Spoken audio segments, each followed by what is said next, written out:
አለ ምንም የኖርኩበት ነውና አሁን ስለመጣሁበት ይሄኛውን ማድረግ ለኔ ምንም የቅርብ ጊዜ ትውስታዬ ነው። ሰይፉ እንደ አንዳንዶቹ ልታይ የማይል ሰዎችን መርዳት፣ ለተቸገሩት ቀድሞ መድረስን የሚያዘወትር ትዕግስት፣ ጽናት፣ መልካምነት ሁሉን የተላበሰ ነው። አመለሸጋው መልእክተኛ ለ5 ዓመታት በሰናይ ምግባሩ ተደብቆ ራሱን መልእክተኛው ብሎ ሰይሞ ለብዙ ምስኪኖች ደረሰ። እኔ ሐሳቡን አመጣሁት፣ ፈጣሪ ፈቅዶ ሰዎች በሚልኩልኝ ገንዘብ መርዳት ጀመርኩ ይላል።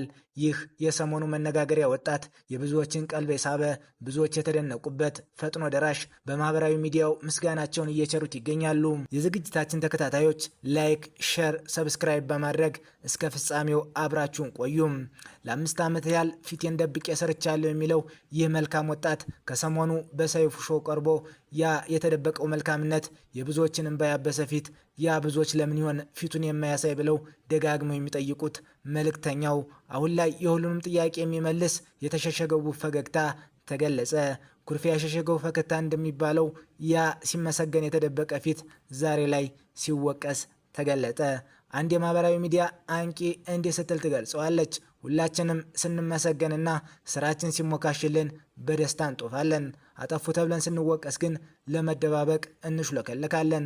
እንኳን በአደባባይ ይቅርና በልብ ወዳጆቻችን ፊት እንኳን ጥፋተኛ የመባል ስሜቱ ስለሚረብሸን ያጠፋነውን ጥፋት ሳይቀር እንሸመጥጣለን ስትል ትገልጻለች። ስነ ጊዮርጊስ እሸቱ መልእክተኛው ይናገራል።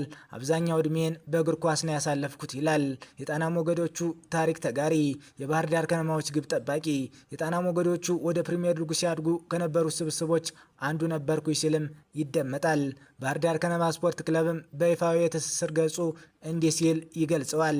ባለታሪኩ ታሪክ ሰሪ፣ በክለባችን ማሊያ የጣና ሞገዶቹ ወደ ሊጉ እንዲያድጉ ያደረገው ታሪካዊ ስብስብ አባል ስነ ጊዮርጊስ መልእክተኛው ብሎ ለብዙዎች የደረሰው የቀድሞ ተጫዋቻችን ራሱን ለሕዝብ አስተዋውቋል። ስለምሰራቸው መልካም ተግባሮች ሁሉ እናመሰግናለን፣ እንኮራባለን ሲልም አስነብቧል። ትውልድና እድገቱም ከአማራ ክልል መናገሻ ጊዮን ምድር ባህር ዳር ነው። አብዛኛው ህይወቱን በእግር ኳስ ነው ያሳለፈው። መልእክተኛው ስነ ወደ አንድ ውሳኔ አማተረ። እናትም አባትም የለኝም የሚለው ስነ የአያቱን ደግነት አይቼ የደግነት ስራ ጀመርኩ ይላል። ብዙዎች ትርፍራፊ ምግብ ከሚረዱ ሰዎች ጋር ስመገብ ይገረማሉ።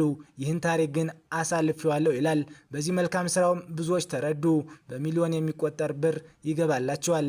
ይህ ቅልቦና ያለው ወጣት ያ በመልካምነቱ ብቻ መልእክተኛው የሚለውን ስም ይዞ የተሸሸገውን ፊት እንዲገልጥ ያደረገው ጉዳይ ምን እንደሆነም ያብራራል።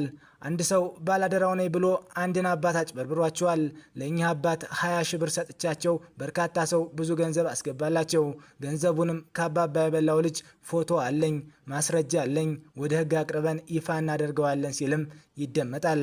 እንደ ሰው እኔም ባላደራውም ልባችን ተሰብሯል። ያ ሁሉ ተረስቶ እንደ ቀማኛ መቆጠራችን ልቤን ሰብሮታል። የሰው ትችት ሊያስቆመኝ አይገባም። ይህንን ስራ እቀጥላለሁ ሲልም ተናግሯል። ከአንዲት ጥሩ ሴትም አምነን የሚባል አንድ ልጅ አለኝ። አሁን ከልጅ እናት ጋር አብረን አይደለንም። እሱን የመሰለ ልጅ ስለሰጠችኝም አመሰግናታለሁ ይላል። ህይወት ብዙ ያስተማረችው ደግነቱን በአደባባይ የገለጸ ተአምረኛ ወጣት ብዙዎች ሌት ተቀን የራሳቸውን ለማሳካት ደፋ ቀና በሚሉባት ዓለም እንዲህ አይነት መልእክተኛ ወጣት መኖሩ ብዙዎችን አስደንቋል። ከቤት ማጽዳት እስከ አትክልተኝነት፣ የተራረፈ ምግብ መብላት፣ የቀን ስራ መስራት ህይወት ቀላል ያልነበረችለት መልእክተኛው ያለፈበትን የህይወት ውጣ ውረድ ያሳደገችው የአያቱን ደግነት ይዞ ደግነቱን ገለጠ፣ ለብዙዎች ደረሰ። መልእክተኛው ስነ ጊዮርጊስ እሸቱ። ሁላችንም መልካምነትን ከዚህ ወጣት ልንማር ይገባል መልእክታችን ነው። ሰናይ ጊዜ ተመኘን።